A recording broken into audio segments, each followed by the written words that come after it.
All right, buckle up because we've got Trump doing what he does best, chaos in his cabinet picks.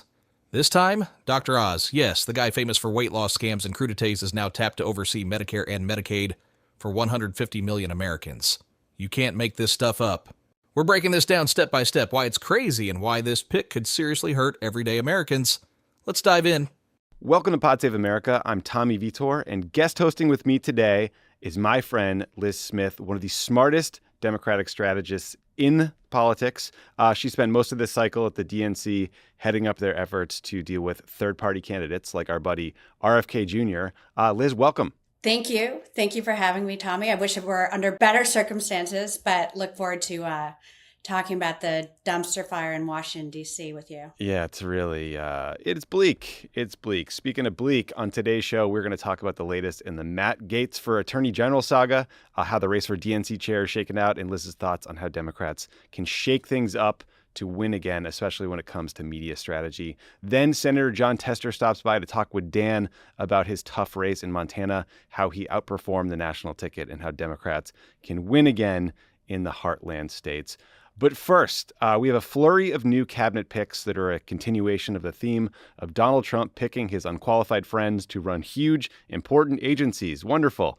We talked on the Tuesday pod about the race for Treasury Secretary. Apparently, the transition co-chair, Howard Lutnick, eventually lost that race because he's now been named to be Commerce Secretary. Well, he will still have a big role in implementing Trump's tariffs.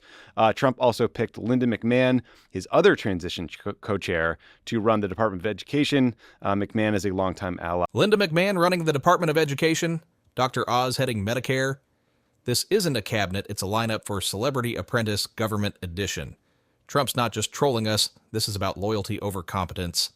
And guess who pays for that? All of us. And donor of Trump's. She served as SBA administrator during Trump's first term, alongside her husband, Vince McMahon. She's the co-founder of WWE. She is apparently doesn't have a lot of qualifications to be in the job, but we'll get to that. But the biggest cabinet head-scratcher headline to date, or at least in the last couple days, is that Trump nominated Dr. Oz to be the head of CMS, the Centers for Medicare and Medicaid Services. It's worth just spending a second to unpack what CMS does, because a lot of people probably don't know, and how absurd it is to put Dr. Oz in there. The agency, the CMS, was described by the New York Times as, quote, probably the most challenging technical, policy, and political job in government. CMS provides coverage to about 150 million Americans, and by some estimates, a quarter of all government spending flows through CMS. While Dr. Oz is a heart surgeon who also plays a lifestyle guru on daytime TV, where he hawks dubious weight loss cures and analyzes different shapes of poop. His government experience is limited to losing a Senate race to John Fetterman in 2022, where the lasting mark he made on the electorate was this clip.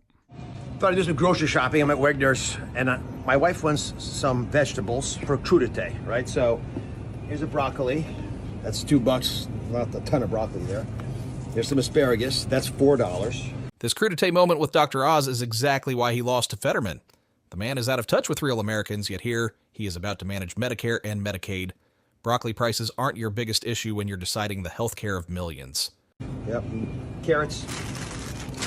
That's $4 more. That's $10 of vegetables there. And then we need some guacamole. That's $4 more. And she loves salsa. Yeah, there's salsa there. $6. Must be a shortage of salsa. Guys, that's $20 for Crudité, and this doesn't include the tequila. I mean, that's outrageous. And we got Joe Biden to thank for this. No one has ever made a veggie plate sound weirder. Liz, any thoughts on this kind of latest group of picks, or just on this Trump team generally, how it's shaping up? Yeah, I mean, it's fucking terrifying. I really don't want to sugarcoat it. I do work for Adam Schiff, and he had a really good point on this sort of crop of candidates, is that, yes, they're all unqualified, but that's sort of the point here. Because what Donald Trump is trying to do is to show that he can roll the U.S. Senate, that he can get these completely unqualified people through the Senate. And if he can get them to do that, they will do literally anything for him. And, you know, what I think is troubling Liz Smith nailed it. Trump isn't just nominating unqualified people. He's testing his power over the Senate. If he can push Dr. Oz through, what's next? Kid Rock for Secretary of Energy? For most people, for me, is yes, seeing these people are unqualified and that the main qualification is their loyalty to Donald Trump, the fact that they won't say no. And we know from people inside the White House during the first Trump term that you had people like Mattis, you had people like John Kelly, not perfect guys, whatever, but they were sort of bulwarks. They sort of pushed back on him. And now it doesn't look like Donald Trump will have any checks on the White House, any checks on his worst impulses. And I think that's something that should be really scary to people. Yeah, I mean, this is by and large, shaping up to be a team of just loyalists. There are some kind of hawkish establishment types, Marco Rubio at the State Department, Elise Stefanik at the UN. But I kind of think Trump doesn't really care about those agencies. He's focused on like Matt Gaetz as Attorney General, Pete Hegseth at the Department of Defense, Tom Homan as his border czar, Stephen Miller, Deputy Chief of Staff. These are hardcore ideologues who believe first and foremost in MAGA, and they will do what Trump says when it comes to punishing his enemies. There was a great quote in the Bulwark. Let's not forget what CMS actually does. 150 million people depend on Medicare and Medicaid, and Trump wants Dr. Oz, a man who sold pseudoscience on TV, to run it? Imagine the chaos if Oz handles healthcare the way he handles miracle weight loss pills. That said all these other attorney general picks came to Trump and they started talking about like grand legal theories. And Matt Gaetz was like, yeah, I'm going to go over there and chop off some heads. And Trump was like, cool, I want that guy. So, not great stuff, as you noted, pretty scary. Yeah. And I think with Matt Gaetz, especially, that was the first one where we were like, oh my God, this is real. This is what's happening. And, I would just remind people that when we looked at the exits from the election, voters' top issues were inflation and the border, not like whatever the hell this is. And this is not acting on any sort of mandate. And, there's no indication that these guys are being put in to lower the price of eggs, or even necessarily to secure the border as much as do mass deportations. And that is, ultimately probably some backlash that Trump. Here's the kicker. Oz would report to RFK Jr. If you think the chaos stops with Dr. Oz, think again. We're talking about a conspiracy theorist overseeing public health. This is a setup for disaster, not governance.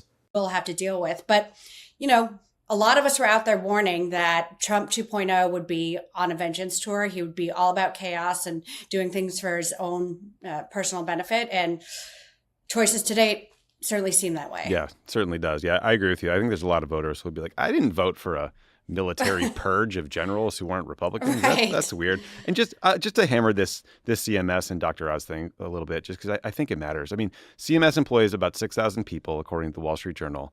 The head of CMS oversees the operation and administration of Medicare, Medicaid, the CHIPS, Children's Healthcare programs. It's just this massive management job. And they also issue regulations to insurers, state governments, healthcare providers that reverberate throughout the entire industry. And so lest you think, well, certainly Dr. Oz will have some adult supervision. No, the guy's going to report into the Secretary of Health and Human Services, who is supposed to be RFK Jr. So a wildly technical, important job that oversees the healthcare of 150 million Americans in the biggest goober imaginable will be running it. He can even, figure out how to buy a Crudité, as he calls it, without sounding weird.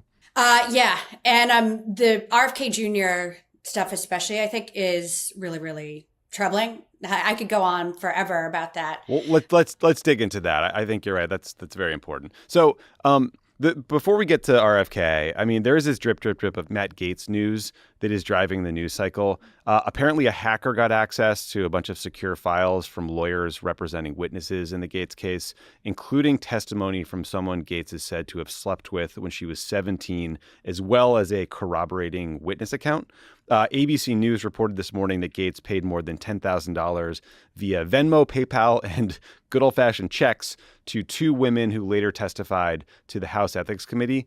That report is based on committee documents that ABC was able to get a hold of. And in a fun little side note, a lawyer who represented women who testified to the committee about Matt Gaetz said he flew them to New York to sleep with them, watch him go on Fox News, and then they all went out together to see Pretty Woman on Broadway. Liz, first question. Do we think Matt Gaetz fancies himself as like the political Richard Gere, or had he not seen the movie? What do we think happened here? I mean, could he be more of a cartoonish villain? I mean, I think the first rule of hiring sex workers is don't write a check to them. Yeah. Second rule, don't Venmo them and, No. put the memo as tuition assistance. And maybe the third rule is don't take them to the Broadway adaptation of the all-time classic Pretty Woman about the hooker with a heart of gold. I mean, you really can't make this stuff up. And it shows that this guy really has no regard for anything, for doing anything appropriately. And this is someone whose only interactions with the Justice Department are being investigated by it. And it is such a slap in the face to the process. And honestly, it's a real slap in the face to all the Republicans in the U.S. Senate that Donald Trump is going to ask them to approve someone who's not only unqualified, but on. Liz is absolutely right. This isn't about Dr. Oz or RFK Jr. as individuals. It's about their policies and how they'll hurt real people. Medicare and Medicaid need leadership, not media stunts. Every level is a red flag for running the DOJ.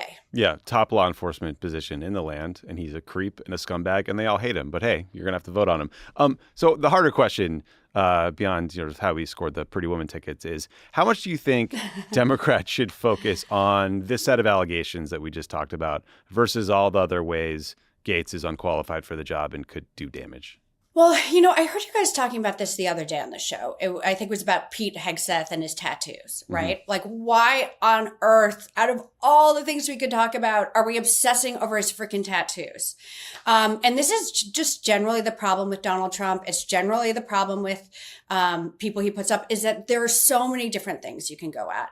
I think what's going to be really important with Matt Gaetz, with any of these nominees, is to really, really, really try to stay focused and bring it back to, okay, yeah, taking, a couple sex workers to Pretty Woman on Broadway. It's absurd. It's ridiculous. But focus on the ways that what he's going to do is actually going to hurt real people, and make it about the impacts and the chaos that he would bring to the DOJ. All of that stuff, that will get the headlines. But we really need to make sure that people understand that this isn't just a partisan back and forth about people's, very obvious personal failings. It should be a back and forth about why this would make their life worse, their life harder. And Matt Gaetz, as Attorney General of the U.S., is, a complete vote for chaos. He's a chaos agent. He's going in there, as you said, to chop off heads for Donald Trump. And that should be terrifying to people. And so I think generally my advice there and across the board is we really got to triage, focus on the important stuff. Don't just go down every weird rabbit hole with these people. Yeah, I think that's right. And I think, as you and I know, because we did communications for so long, I mean, the hardest part in these fights is getting it covered and reaching people outside of Washington, reaching actual voters, and, creating a political cost for the people who, will have to vote for Matt Gaetz. Because I think this story, is useful because people are not going to flip past this one when it gets served to them by the Daily Mail on TikTok, right? You want to know more about what Matt Gaetz was doing in New York on this trip. It's got the details. There's drugs, there's sex, there's all of it. There's the funny details about, I think he put, in some of the Venmo comments to these women, he put in being my friend. And then one time he wrote being awesome. So thank you for that, Matt. But you're right. I think you have to use that interest in coverage to raise a whole set of broader issues about why he could do damage. And Trump's playing the victim card while stacking the deck with loyalists who will rubber stamp his worst impulses. This isn't just bad politics. It's dangerous for the country. Actually harm real people. The weird thing about this, Liz, is there is this report this morning that some of these files from an unrelated civil case against Gaetz were gotten by a hacker. And I'm a little worried about that part of the narrative confusing things. I mean, we don't want him to look like a victim. We want him to sell a narrative that the deep state is going after him. We also don't know who hacked these files. I mean, it could be someone who decides he or she wants to dox the women who are victims who apparently gave video testimony. So I don't know. I'm hoping this ethics committee report will leak, but I am a little worried that this sort of hacking piece of it confuses things. It always does. It always does. But I'm with you. I hope they release the ethics investigation. It would be nice if they released it. It didn't have to be leaked so that we could look at all of this. But during the hearings, all of that, I think it's just really important to focus on, the really dangerous things that he would want to do as Attorney General. And he's picked because Trump wants someone who will not check his worst impulses and do all the things that he said he wanted to do to his political enemies in his first term. Yeah, that's right. All right, let's go to our buddy RFK Jr. Deep breaths for both of us. So the Bulwark reported yesterday that in a speech given in 2020, RFK seemed open to the idea that the government might have created the COVID pandemic. Let's listen to a clip from that speech. Many people argue that this pandemic was a plandemic, that it was planned from the outset, that it's part of a sinister scheme. I can't tell you the answer to that. I don't have enough evidence. A lot of it feels very planned to me, but I don't know. I will tell you this. If you create these mechanisms for control, they become weapons of obedience for authoritarian regimes, no matter how beneficial or innocent the people who created them. So does Trump not notice or care that Robert F. Kennedy is accusing him of unleashing the virus? That can't go over well, right? I know. How weird is that? And, what you saw and what you heard in that clip, it's sort of vintage RFK Jr. And I think you talked about this with Brandy on the podcast, which is that, one, he's full of shit. This guy manipulates facts, things he hears, says whatever. But two, he always tries to frame it in a way of like, hey, just asking questions, just asking questions. And, he's someone who said, just raised questions about whether 9/11 was an inside job, whether the 1993 World Trade Center bombing was an inside job, whether the pandemic was an inside job, apparently perpetrated by the Trump administration and the deep state. He says tap water turns kids gay and transgender, that no vaccines are safe and effective. And, the most troubling thing to me about him is, again, what I was talking about with you before, is the real life impacts of this, right? This isn't a guy who just goes out and says irresponsible things. This is someone who was a lead spreader of misinformation during the pandemic. He profited widely off of that. But if you go back to 2018, he was someone who helped stoke this really bad public health crisis in American Samoa, where he spread propaganda that was against the measles vaccine. And you know what the end effect of that was? Dozens and dozens of people there died, most of them kids. And, if you scaled that up for the US, that would be, I think I saw online 140,000 people dead. Wow. So what he is doing would have really, really real life effects. Yeah, I think that's the most important point. I mean, he could, at the bare minimum, he could make people more hesitant to get vaccines and reduce the uptick in, measles vaccinations and lead to a massive outbreak. It's always interesting to me how Trump is never held responsible for the things the government did when he's in charge. It was always the deep state. His supporters simultaneously want him to be seen as this all-powerful strong man, but also the constant victim, and it drives me nuts. But you're right. I mean, I do think these comments, it tells us more than just about RFK's vaccine views. It's just a guy who sees conspiracies everywhere. It's like antidepressants or mass shootings, 5G towers are controlling us, HIV doesn't cause AIDS. And for that person to be in charge of kind of like collating and understanding and releasing medical research is very dangerous. And correct me if I'm wrong, Liz, but I do think that the anti-vaccine cause does seem to be like the first, second, and third thing that he cares about. It's like his primary motivation. Yeah. And, that's why it was really, really, really frustrating to me in the last week when I saw Governor Jared Polis, Democratic governor from Colorado, saw Cory Booker, Democratic senator from New Jersey, coming out and praising the pick and, largely focusing on how RFK Jr. wants to take on chemicals in the food and agribusiness. And it's like, you are so freaking naive if you think that RFK Jr. is being picked to take on agribusiness. And you are more than naive. You're frankly an idiot if you think that Donald Trump is going to allow anyone in his administration to take on big business, to take on agribusiness. And this is sort of a smokescreen that he uses, right? He goes out and he talks about make America healthy again. Let's reduce childhood obesity, all of that. but like, that's not what he's about. He's not about raw milk. The thing that animates him, the thing that has enriched him, the thing that he has made his biggest mark on is on being an anti-vaxxer. And it's extremely dangerous. And so like, I'm begging, Democrats, get their stuff together. Don't go out there and fall for his Make America Healthy Again shtick. Tester's warning is chilling. Children. These appointments are about dismantling government from the inside. If this guy Think brings about his that. Trump's team anti-vax, isn't building. mentality They're to tearing apart Washington, the D.C. systems we depend on.